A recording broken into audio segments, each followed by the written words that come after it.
What's up, YouTube? We back with another review. Today we're going to be reviewing Gachaikuta episode 22. Let's get it. So the episode opens up with a little kid. He's awakened from his sleep because of a trash storm. And as he looks out the window, the storm rages on. He gets frightened. He calls for his dad. His dad consoles him and lets him know, hey, we'll be okay. After which the boy eventually calms down. But unfortunately, the storm would rage on. And out of nowhere, the trash from the trash storm somehow gets over the protective wall of this small city.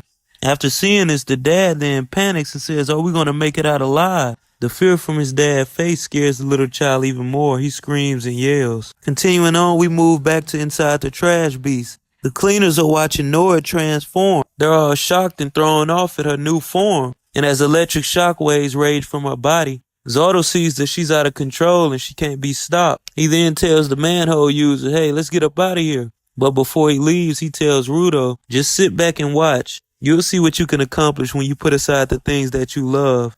He also tells him that when this is all over, he'll collect all the Watchmen series entries. And right before he disappears inside the manhole, Rudo yells at him and tells him, hey, come back. You still haven't told me about what happened to Ammo. The camera then pans to the Raider Bundus, and he implies that Ammo's probably been killed. As we move along, we get to the next scene. We go back inside the trash beast, and the fight between the cleaners and the Raider woman Nora continues. And as she grows in rage, the power of her electric hair takes over the room. The cleaners are shocked because the amount of power she's letting off is insane. But this would only be the beginning, because suddenly Nora vows to the Raider boss. She says, I'll be your little pawn and use my hair to destroy these cleaners. I won't let them escape. And she ended up doing just that, because suddenly she unleashes her ultimate attack, Last Burst, and electrifies all the cleaners, dropping them to their knees.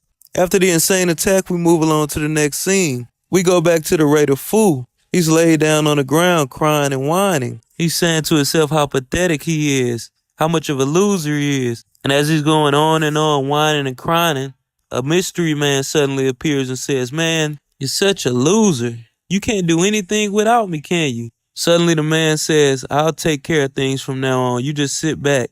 I'll get us out of this place. We wouldn't get any more information about the mystery man. We just know that his name is Master He. Continuing along, the anime showcases the trash beast heading towards the border. It's getting close. After we then go inside the trash beast, the Raider woman Nora is using so much of her electric ability, her hair is starting to burn at the end. She's getting desperate. She yells at the trash beast to hurry up and reach the border and kill the cleaners. She's saying this because she's realizing she's using so much power from her hair. At this rate, her hair is going to burn out. But as we continue, she ignores it. She just lets off more power, electrocuting the cleaners. They can't do anything but yell and scream in agony and pain. Suddenly, the anime pans to Rio. She reflects on her previous fight with Nord, and she realizes that the static shock from her hair has a time limit because her hair can't withstand the power of the electricity for that long. And as Rio's looking at her, she sees she don't care at all about the time limit. She's not concerned at all. And as Nord lets out more and more electricity,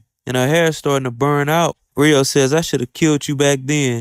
And as Nora continues to electrocute the cleaners, Rio falls and collapses to the ground. It looks as if she's gonna die. But suddenly, in dramatic fashion, Rudo has somehow broken Nordy's spell. He's able to move. Nora sees this and she gets frustrated. She yells at him and says, how are you able to move? I've given up everything I love to gain this power. Rudo says, I'm gonna destroy the core of this trash beast. And as he's looking at the core and going to pursue it, the most insane thing happens. Suddenly, an opening in the trash beast collapses, and a hole appears. The cleaner engine says, wait, that's the hole from Rudo's earlier fight with Bundus. What a strange coincidence. Continuing, the cleaners and Nora try not to get sucked out of this hole, because after all, they're in a trash storm. So with that, they all hold on as tight as they can so they won't be sucked out.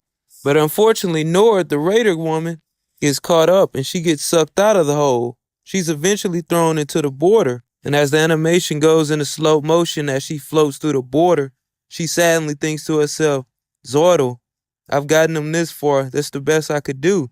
Just as she says that, she goes into a dream-like state. She have a flashback on how she met Zordo and how she got her vital instrument from him. After the flashback, we continue on. Nord is floating through the border. She's saying to herself, Zordon, the border is beautiful. She's totally amazed. Everything looks sweet. But it won't last long because suddenly a dark figure arrives. It's like a monster that's between the border and the spear. This creature would then take her vital instrument. Nora starts to get frantic. She says, I have to tell Zordon about this.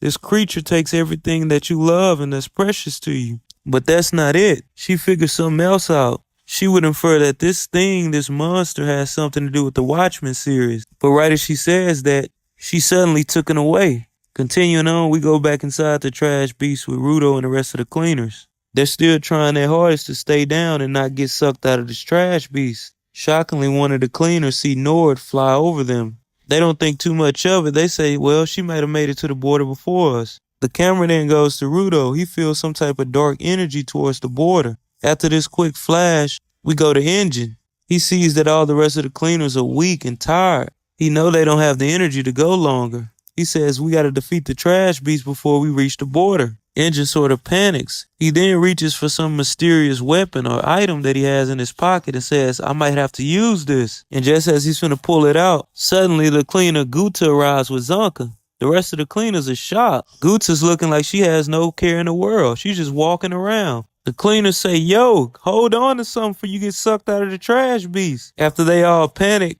they would all remember and find out that Zuta can't be sucked out because her vital instrument actually turns her into a dragon. And with this vital instrument, she actually saves the day. She uses the enormous size of this dragon to close up the hole so they won't be sucked out. After saving the day, the rest of the cleaners congratulate Guta. And as we continue, the cleaners all get together and they use their power to finally destroy the core of this trash beast. The anime quickly turns us back to Zordon and he's looking up on the trash storm and sees it's dying down. He reflects on the trash beast ultimately failing to get to the border, and he explains to the raiders the origin of the imitation trash beast. He said it was used ultimately for protection. As we get to the ending of the anime, the cleaners would escape the trash beast, and the trash beast would ultimately crash down and fall. They completed their job. The final scene shows all of them exhausted from the job.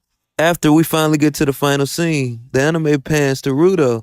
He reflects on the dirty tricks that Zordon played on him and the cleaners. He used them as guinea pigs for his experiment. Rudo knows that he's failed. The only thing that he's captured is the Watchmen series. And as he looks at the boots that Ammo was wearing, he realizes that he still doesn't know if Ammo's alive or not. After we get to the final scene, the rest of the cleaners show up, and as they try to console Rudo, he falls to exhaustion.